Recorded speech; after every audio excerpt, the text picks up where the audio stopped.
पहिल्या पतीला सोडून दुसऱ्या मानलेल्या पतीसोबत राहायला विजयपूरहून सोलापुरात आलेल्या महिलेला 2 मुले होती.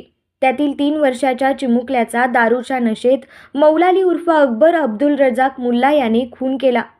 विजयपूर पोलिसात दाखल गुन्हा सोलापुरात वर्ग झाला आहे.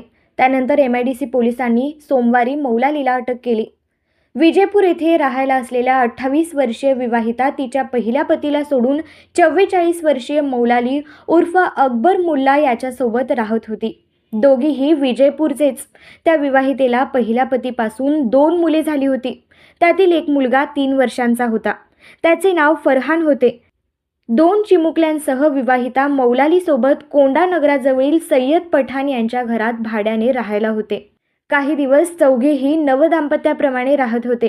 पण 11 डिसेंबर रोजी 3 वर्षाचा चिमुकला फरहान रडत होता.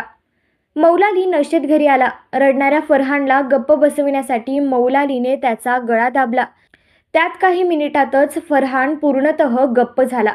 बेशुद्ध अवस्थेतील फरहानला घेऊन विवाहिता विजयपूरला गेली. मौलालीने विवाहितेला विजयपूर SD स्टँडवर सोडले आणि तेथून पसार झाला. तेथून ती विवाहिता पहिल्या पतीच्या घरी गेली. बेशुद्ध अवस्थेतील फरहानला पाहून नातेवाईकांना संशय आला. त्यांनी पोलिसांना खबर करून त्याला तातडीने विजयपूरमधील सरकारी दवाखान्यात दाखल केले. पण फरहानचा उपचारापूर्वीच मृत्यू झाल्याचे डॉक्टरांनी सांगितले. त्यावेळी नातेवाईकांसमवेत विवाहिता देखील जोरजोरात रडू लागली. पण मृतदेहाच्या उत्तरीय चाचणीनंतर फरहानचा गळा दाबल्याने मृत्यू झाल्याची बाब समोर आली. त्यानंतर विवाहितेच्या फिर्यादीवरून मौलाली विरुद्ध विजयपूर पोलिसात गुन्हा दाखल झाला.